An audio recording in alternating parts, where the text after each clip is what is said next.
Welcome to District Command Central, your go-to source for the latest news and updates on the Washington Commanders. Don't forget to hit that subscribe button and ring the bell so you never miss a play. The Washington Commanders have made another move in their constantly evolving secondary, and it comes at a time when the team has been searching for stability amidst a wave of injuries that continues to derail the start of their season.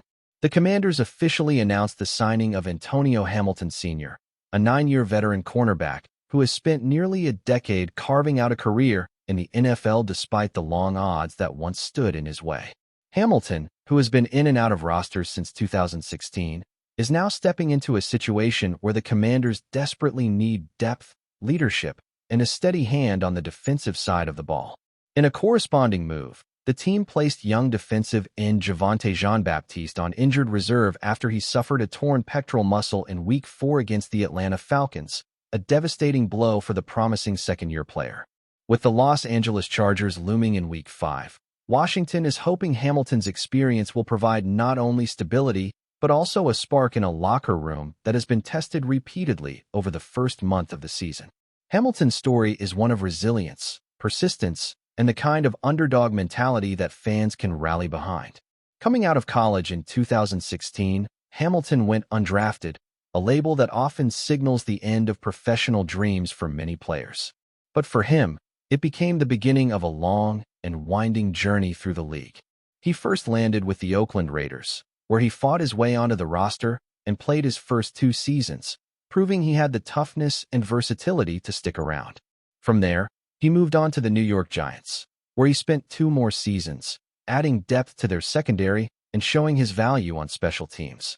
In 2020, he had a short stint with the Kansas City Chiefs, a team that was still basking in its Super Bowl glow, but he was unable to secure a long-term role there. Hamilton's career took another turn when he joined the Tampa Bay Buccaneers, the reigning champions at the time, but his stay in Tampa was cut short before the season began. For many players, that might have been the breaking point, but Hamilton wasn't done. He found a new home with the Arizona Cardinals, where he stuck for 3 seasons and provided meaningful snaps on both defense and special teams. Last year, he joined the Falcons, playing in 11 games and once again carving out a role as a reliable veteran presence. Now, at age 31, he finds himself back with Washington, a team he briefly joined in training camp earlier this summer on the practice squad, but didn't make the final roster. This time, however, he gets the call up to the 53-man roster, and it comes at a crucial moment for a team in desperate need of reinforcements. The Commanders' secondary has been a revolving door in recent years, and 2024 has been no exception. Marshawn Lattimore, the team's star acquisition, has been holding down the top cornerback role, while Mike Sainristil and Noah Igbeneghin continue to contribute with key reps. Rookie Trey Amos has also been thrown into the fire early, learning on the job while showing flashes of potential. But with injuries mounting and attrition testing the unit's depth, Hamilton's arrival is less about being a game-changing corner and more about being a stabilizer. His role will primarily be on special teams, where he's made his bread and butter over the years, but don't rule out the possibility of him being called into action on defense if injuries or performance issues pile up. Washington fans know all too well how much of a difference special teams can make. A blocked punt, a big return, or a crucial tackle in coverage can flip momentum in a heartbeat, and Hamilton has shown he can be that guy. With the Commanders currently struggling to find consistency, head coach Dan Quinn is banking on Hamilton to bring not only his physical abilities, but also his veteran mindset to a young locker room that could use a calming presence. The move may not make headlines the way a star signing would, but for football diehards, these kinds of acquisitions often prove to be the glue that holds a team together during tough stretches. Javonte Jean-Baptiste's injury, meanwhile, cast a shadow over the move. The young defensive end was beginning to carve out a role as part of Washington's defensive line rotation, and his development was a storyline worth watching. Losing him to a torn pectoral muscle is a tough pill to swallow, as the defensive line is the heart of this Commanders team. The likes of Jonathan Allen, Darren Payne, and Montez Sweat can still anchor the front, but Jean-Baptiste's absence will put even more pressure on the veterans to carry the load. His time on injured reserve means he'll miss at least 4 games, but the nature of the injury suggests this could be a longer recovery, potentially sidelining him for much of the season. For Hamilton, Though, this is a new chapter in a career defined by resilience.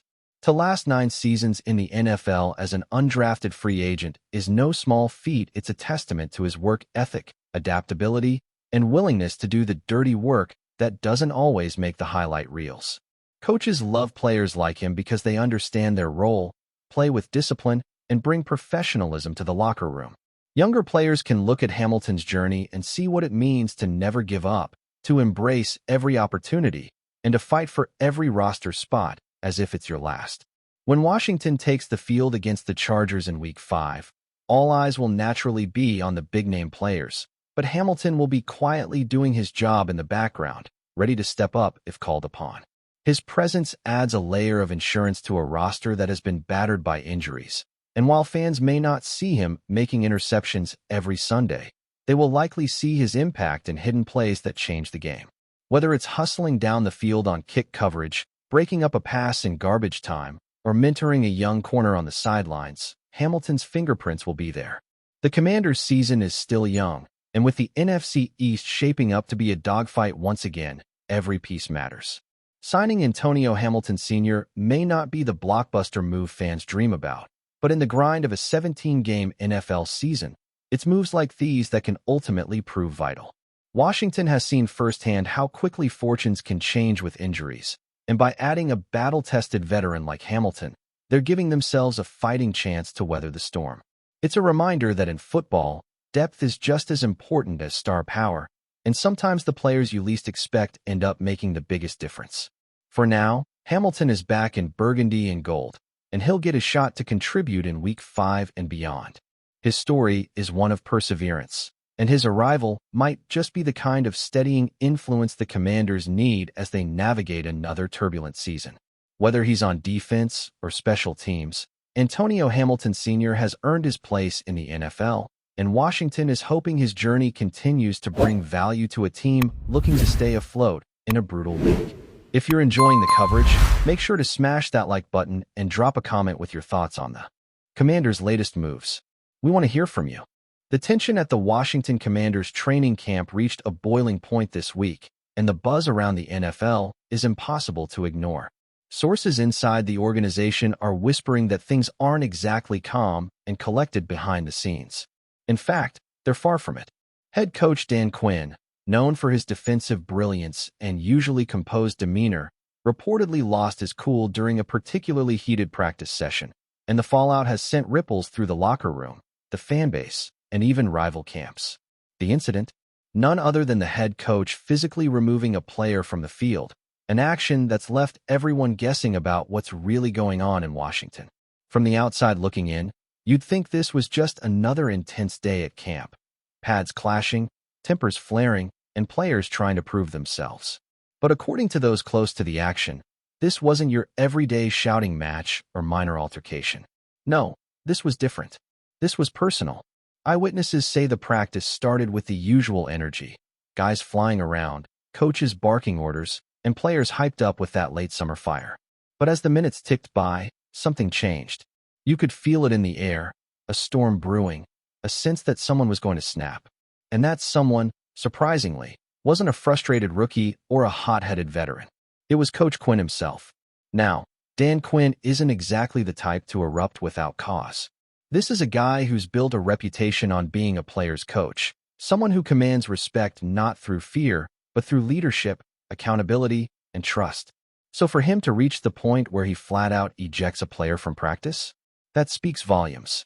We're hearing the player in question, whose name hasn't been officially confirmed, but is widely believed to be a member of the defensive unit, had been pushing the limits all week.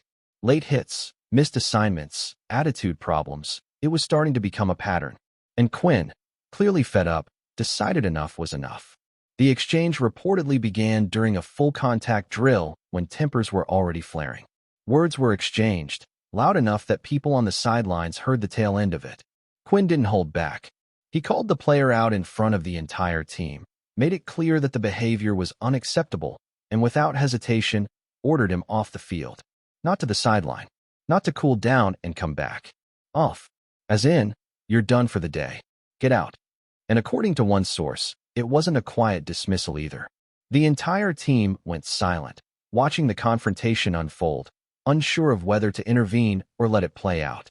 Nobody moved. Nobody spoke. The message was loud and clear. What makes this even more intriguing is how deliberate Quinn's actions seemed. This wasn't a spur-of-the-moment loss of temper. This felt like a statement, a line in the sand. For a team like the Commanders, who are desperately trying to shake off years of inconsistency and underachievement, moments like this could define the culture Quinn is trying to build. Discipline, accountability, team-first mentality. It's not just about winning games. It's about setting the tone, establishing who's in charge, and letting every player know that no one is bigger than the team. And if that means sending someone packing in front of the entire roster, so be it. The locker room reaction? Mixed, as you might expect.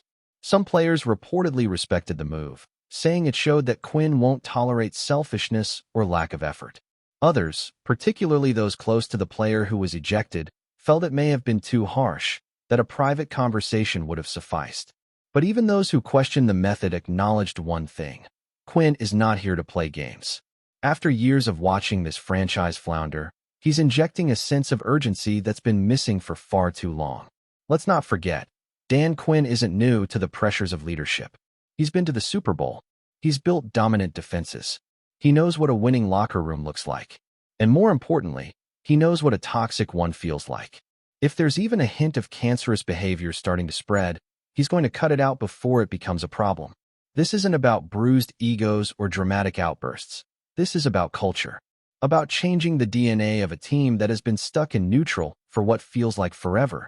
Quinn knows what he signed up for, and clearly, he's not afraid to get his hands dirty. Around the league, insiders are already speculating on the ripple effect of this incident. Will this galvanize the team or cause fractures among the roster? Will the player return and fall back in line? Or will this be the beginning of the end for his time in Washington? And what does this mean for the rest of the squad, especially those who might be towing that same disciplinary line? If nothing else, Quinn has everyone's attention now. Players, coaches, front office, even the fans. This wasn't just a disciplinary move. This was a declaration. And while no official word has been given from the Commanders' PR team, no statements, no clarifications, not even a coy no comment, the silence is telling. Usually when a coach loses it or something goes down in practice, the team tries to get ahead of the narrative. But not this time. It's almost as if they want the message to linger, want it to marinate in the media and echo through the locker room. Maybe that's part of the strategy. Let the buzz build. Let everyone know that a new sheriff is in town, and his patience has limits. Whispers around the facility suggest that Quinn has been slowly tightening the screws since day one.